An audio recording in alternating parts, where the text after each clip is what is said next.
মানুষের জীবনে ভালো এবং খারাপ দুইটা বিষয় থাকবে, সেটা স্বাভাবিক। কারণ মানুষ তো কোনো ফেরেশতা নয়।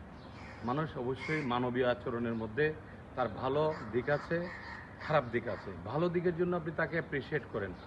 ছোটবেলা থেকে বিশেষ করে আপনার কলিগ হোক, চাকরিজীবী হোক, একসাথে দিন চলার পথগুলাতে এবং জীবন চলার পথে আত্মীয় স্বজন যাদেরকে যেভাবে পেয়েছেন, তার ভালো দিকগুলো একটু নিজের, কাউকে জিজ্ঞাসা না করে, কান কথা না শুনে, দয়া করে একটু নিজের বিবেকটাকে কাজে লাগান।